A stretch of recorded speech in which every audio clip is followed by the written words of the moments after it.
Amrit Bharat station योजना के अंतर्गत देश भर के 508 स्टेशनों के पुनर्विकास का किया जाएगा शिलान्यास। धनबाद टीआरएम। पूर्व मध्य रेल धनबाद मंडल के कुल 15 स्टेशन शामिल। स्टेशनों का होगा सिटी सेंटर के रूप में विकास। निर्माण में स्थानीय कला और संस्कृति को दी जाएगी प्राथमिकता। धनबाद डीआरएम ने प्रेस वार्ता आयोजित कर मीडिया को जानकारी देते हुए कहा कि प्रधानमंत्री नरेंद्र मोदी के द्वारा दिनांक 6 अगस्त 2023 को अमृत भारत स्टेशन योजना के अंतर्गत वीडियो कॉन्फ्रेंसिंग प्रधानमंत्री नरेंद्र मोदी के द्वारा दिनांक 6 अगस्त 2023 को अमृत भारत स्टेशन योजना के अंतर्गत वीडियो कॉन्फ्रेंसिंग के माध्यम से पूरे देश के 508 स्टेशनों के पुनर्विकास का शिलान्यास किया जाएगा। विदित हो कि भारतीय रेल आधुनिकीकरण की दिशा में और भारत सरकार के न्यू इंडिया के सपने को साकार करने की दिशा में तेजी से आगे बढ़ रही है। देश भर में रेलवे स्टेशनों को विश्व स्तरीय प्रतिष्ठानों के रूप में विकसित करने का काम तेजी से किया जा रहा है। इस योजना के अंतर्गत देश के 3 स्टेशनों पर काम पूरा हो गया है। इनमें मध्य प्रदेश का रानी कमलापति स्टेशन, कर्नाटक के बेंगलुरु का सरेम विश्वेश्वरैया टर्मिनल स्टेशन और गुजरात का गांधीनगर कैपिटल स्टेशन शामिल है। ये स्टेशन आधुनिक भारत की भव्य तस्वीर पेश करते हैं। इन स्टेशनों पर यात्रियों के लिए अत्याधुनिक सुविधाएं विकसित की गई हैं। सुचारू आवाजाही के लिए लिफ्ट और एस्केलेटर के अलावा आधुनिक सुविधाओं से युक्त कॉन्कोर्स, वेटिंग रूम और रिटेल क्षेत्र विकसित किए गए हैं। साथ ही यात्रियों के आगमन, प्रस्थान एवं वाहन पार्किंग की समुचित व्यवस्था की गई है। भारत सरकार द्वारा शुरू की गई अमृत भारत स्टेशन योजना के अंतर्गत देश भर के 508 रेलवे स्टेशनों का अत्याधुनिक सुविधाओं के साथ पुनर्विकास करने की योजना है। भारतीय विविधता की भव्यता को प्रदर्शित करते हुए इन पुनर्विकसित स्टेशनों पर नई अत्याधुनिक यात्री सुविधाएं उपलब्ध कराने के साथ साथ मौजूदा सुविधाओं का उन्नयन किया जाएगा और आवश्यकता अनुसार बदलाव किया जाएगा। अमृत भारत स्टेशन योजना के तहत उपलब्ध कराई जाने वाली सुविधाओं में अनावश्यक संरचनाओं को हटाकर रेलवे स्टेशनों तक सुगम पहुंच, बेहतर प्रकाश व्यवस्था, बेहतर कॉन्कोर्स एरिया, उन्नत पार्किंग, दिव्यांगजन अनुकूल बुनियादी ढांचा एवं हरित ऊर्जा के उपयोग से पर्यावरण अनुकूल भवन आदि शामिल है।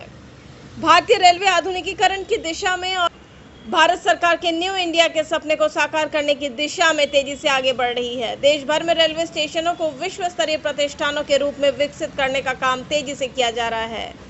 एबीएसएस के तहत पूर्व मध्य रेल के धनबाद मंडल में भी विभिन्न स्टेशनों का विकास किया जाना है। प्रारंभिक तौर पर धनबाद मंडल के अंतर्गत चयनित Chandrapura, Gomo, Katras Nagar, Utari, Garhwa town, Paharpur, Parasnath, Hazaribagh road, Koderma, Latehar, Daltonganj, Garhwa road, Barkakana, Renukoot और 54 स्टेशनों में पर अमृत भारत स्टेशन योजना के तहत विकास कार्य किया जाएगा। ये स्टेशन आधुनिक भारत की भव्य तस्वीर पेश करेंगे। इन स्टेशनों पर यात्रियों के लिए अत्याधुनिक सुविधाएं विकसित की जाएगी।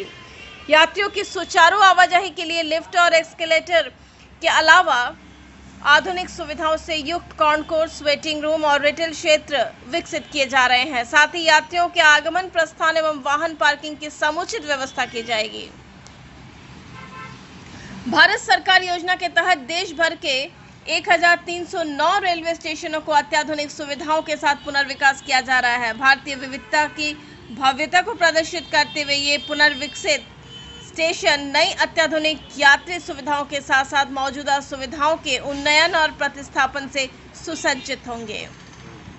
अमृत भारत स्टेशन योजना के तहत नियोजित सुविधाओं में अवांछित संरचनाओं को हटाकर रेलवे स्टेशनों तक सुगम पहुंच, बेहतर प्रकाश व्यवस्था, बेहतर परिसंचरण क्षेत्र, उन्नत पार्किंग स्थान, दिव्यांगजन अनुकूल बुनियादी ढांचा, हरित ऊर्जा के उपयोग से पर्यावरण अनुकूल भवन आदि शामिल हैं। स्टेशन डिजाइन के मानक तत्व होंगे स्टेशनों का सिटी सेंटर के रूप में विकास, शहर के दोनों किनारों का एकीकरण, स्टेशन भवनों का सुधार, पुनर्विकास, अच्छी तरह से डिजाइन की गई आधुनिक यात्री सुविधाओं का प्रावधान, अच्छी तरह से डिजाइन किया गया ट्रैफिक सर्कुलेशन और इंटरमोडल एकीकरण, यात्रियों के मार्गदर्शन के लिए समान और अच्छी तरह से डिजाइन किए गए साइनेज, मास्टर प्लान में उपयुक्त संपत्ति विकास का प्रावधान।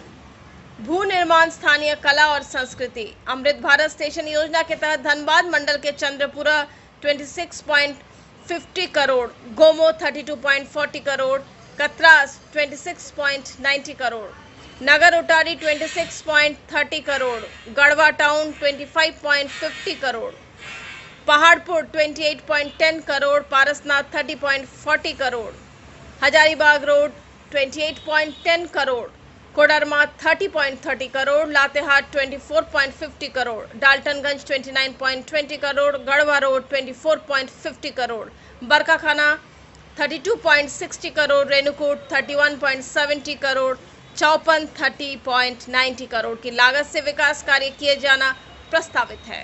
कॉन्फ्रेंस का मुख्य कारण ये है कि अखिल आपके अमृत भारत स्टेशन स्कीम के 15 स्टेशन का शुभारंभ या स्टोन लेइंग सेरेमनी या उद्घाटन प्राइम मिनिस्टर द्वारा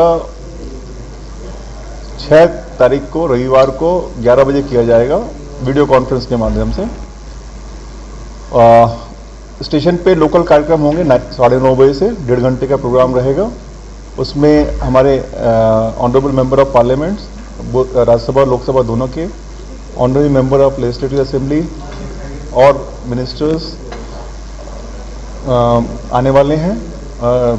15 स्टेशन है, सब जगह के प्रोग्राम बन रहे हैं और पब्लिक को इन्विटेशन है, डिग्निटरीज को इन्विटेशन है। इसमें हम 15 स्टेशन पे कुछ 8 मुद्दों पे हम लोग कुछ कार्य करने वाले हैं, जो कि जिसके बारे में आप लोग को अभी ब्रीफ किया गया है।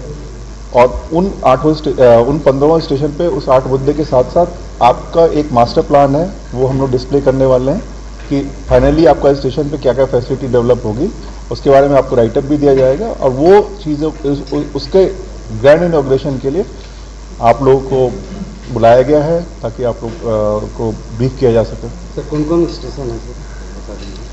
जो स्टेशन है उसमें पहला है चंद्रपुरा, जिसमें करीब 26 करोड़ रुपए का वर्क प्लान है।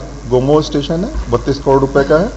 कतरास करीब 27 करोड़ रुपए का है। नगर उतारी 26 करोड़ रुपए, गढ़वा टाउन 25 करोड़ रुपए, पहाड़पुर 28 करोड़ रुपए, पारसनाथ 30 करोड़ रुपए, हजारीबाग रोड 28 करोड़ रुपए, कोडरमा 30 करोड़ रुपए, लातेहार 25 करोड़ रुपए, डाल्टनगंज करीब 29 करोड़ रुपए, गढ़वा रोड 24 करोड़ रुपए, बरकाकाना 32 करोड़ रुपए, रेणुकूट 31 करोड़ रुपए तथा चौपन में करीब 31 करोड़ रुपए की लागत से विकास का कार्य किया जाना प्रस्तावित है। ये कार्यक्रम स्टार्ट होगा और कब तक इसका कार्यक्रम का मास्टर प्लान बन गया है और इसमें कार्य कुछ स्थानों पे स्टार्ट भी हो चुके हैं, बट इसमें स्कोप बहुत सारा है। Circulating area, parking, fascia, toilet, FOB, तो depending upon the availability of space हम लोग ने कार्य चालू किया। कार्य खत्म कर दिया जाएगा 6 महीना, साल बाद 2 साल। टारगेट तो है 6 महीने का। नागरिक सुविधा के लिए क्या विषय? नागरिक सुविधा के लिए ये सर है। और भी कुछ इसके साथ ही यात्री सुविधा का जो के विकास के लिए और ट्रेनों की डिमांड की गई है, जो कि समय समय पे आप लोगों को बताया जाएगा। अभी तो लेटेस्ट में तो आपको वंदे भारत एक ट्रेन का इनॉग्रेशन अभी हुआ है और साथ में यात्री सुविधा और बढ़ेंगी। प्रोग्राम ऑनलाइन हो तो यहाँ स्थल पे कौन कौन से आने वाले हैं सांसद यहाँ पर, और प्रोग्राम कौन से? ये प्रोग्राम पूरे 15 स्टेशन पे होगा। धनबाद स्टेशन में कोई? धनबाद में तो स्टेशन वहाँ का तो आपने जैसे आपने डेवलप वहाँ पे स्टेशन मेजर स्टेशन रिडेवलपमेंट का प्लान है अभी, लेकिन अभी उसका इवोल्यूशन स्टेज पे है। उसका फाउंडेशन स्टेज लेंगे इस समय नहीं हो रहा। गया अंडरपास गया वो हमसे स्टेट गवर्नमेंट ने परमिशन मांगी थी, हमारा सहयोग है उसमें। मेन काम तो स्टेट गवर्नमेंट करना है। अगर रांची हावड़ा जो वंदे भारत एक्सप्रेस चलने वाला है, उसका स्टॉपेज क्या धनबाद में होगा? नहीं, अभी तो उसका रूट अभी नोटिफाइड तो है नहीं। प्रयास करेंगे कि इधर से हो कोशिश आप लोग की जो भावना है वो हमारी भावना है, तो हम लोग कोशिश कर ही रहे हैं। सर सिक्योरिटी के मामला में स्कैनर का बहुत उपयोग होता है स्टेशन में, जो काफ़ी लंबे समय से खराब है। ये जानकारी आपको है, उसको दुरुस्त करना कब तक लगेगा? नहीं, आपने बताया है सिक्योरिटी मामला स्कैनर के लिए, वो दिखवा लेते हैं। उसमें बेसिकली हमको उसमें कुछ क्या रिपेयर करना है, वो जो आपने बताया है वो देख लेते हैं। सर देखा जाता है कि जो रैक से कोयला आता है तो कई बार आग लगा हुआ कोयला आ जाता है, खास करके मौदा स्टेशन भी या आपके एरिया में भी, तो उसके रूप में क्या करते हैं, जिससे क्या? देखिए दो तरह के तीन कारणों से रेक में कोयला आग लगा होता है। एक तो वो होता है जो अंडरग्राउंड से जल के आता है, उसको हम लोग लोडिंग पॉइंट पे उसको अलग करा देते हैं। दूसरा होता है कि जो लोडिंग पॉइंट पे जो साइडिंग है उनमें कोयला कंपनी अपना स्टोर करती हैं, तो उसमें मौसम के कारण आग लगता है और वो हल्की आग लगती है, वो वैगन पर लोड कर देते हैं और वैगन में लोड करने के बाद समय के साथ वो उसमें आग लग जाती है। और तीसरा होता है कि जो वैगन में लोड करने के बाद आउटसाइड इंटरफेरेंस से आग लग गई हो या मौसम के कारण लग गई हो या गर्मी के कारण लग गई हो, तो उसमें हम लोग सेग्रीगेशन का काम करते हैं, विजुअल इंस्पेक्शन का काम करते हैं। फिर हमारा जो गार्ड एंड गुड्स क्लब चल के देखते हैं कि कहीं पर गर्मी तो नहीं लग रही है। उसके बाद अगर रास्ते में कुछ ऐसा फील होता है तो फायर ब्रिगेड को बुला के या उचित माध्यम से पानी डलवा के उसको वो करवाते हैं। बट एज सच हमारा जो मेरा पिछले 5 महीने का एक्सपीरियंस है, करीब 10-12 केस हुए, ज़्यादा तो नहीं है। अगर वो आग लगती है तो फिर रेलवे को दिक्कत होती है, क्योंकि वैगन में आग लगना उसके बाद और भी बढ़ने के चांसेस। तो स्टैंडर्ड प्रैक्टिस है, हम लोग तो उसको फायर ब्रिगेड या पानी डलवा के वो करवा देते हैं। सर जो काम होने वो इको फ्रेंडली कितना रहेगा सारे स्टेशन? इको फ्रेंडली ही रहेगा। और कुछ विशेष उसमें देखने मिलेगा, जैसे जो सोलर पैनल रखते हैं वो अलग स्कोप में है, लेकिन जो धनबाद स्टेशन का डेवलपमेंट है उसमें सोलर पैनल है। इसमें हम लोगों ने इसका जो स्कोप है वो अलग रखा है। वो एग्जिस्टिंग वो स्टेशन बिल्डिंग में अलग से जो कंपनी बिड करेगी उसको हम परमिट करेंगे, वो अलग स्कोप चल रहा है, वो पैरेलल का है। सर नहीं वो आप सेपरेटली डील कर लेंगे उसके बारे में मुझे बहुत विशेष जानकारी अप टू डेट की क्या है वो मैं आपको तभी दे पाऊंगा जब नहीं, वो मुझे मालूम है, वो मुझे मालूम है, कंपनसेशन देना था वो मुझे मालूम है। और जॉब के बारे में रेलवे ने प्रॉमिस किया था वो मुझे नहीं मालूम है। आपने बोला मैं देख लेता हूँ। 2 फेज में नहीं, वो तो बजट तो हमारे पास रेगुलर रहता है, हमको वर्क सैंक्शन कराना पड़ता है। हर साल कुछ बजट मिलता है, उसमें हमको प्रपोज करते हैं, उसमें बोर्ड सैंक्शन करता है। वो सैंक्शन पर डिपेंड करता है। अभी तो पहले फेज में हम 6 महीने में करने की कोशिश कर रहे हैं। नमस्कार, मैं हूँ बूथ लेवल ऑफिसर यानी BLO। 21 जुलाई से 21 अगस्त 2023 तक हम आ रहे हैं आपके घर मतदाता सूची का 100% भौतिक सत्यापन करने। अरे BLO दीदी, आप आइए अंदर आइए। आप लोगों को तो पता ही होगा कि मैं यहाँ मतदाता सूची के भौतिक सत्यापन के लिए आई हूँ। कुछ दिनों में मैं भी 18 साल की हो जाऊंगी, तो क्या मेरा नाम भी मतदाता सूची में जुड़ सकता है? बिल्कुल।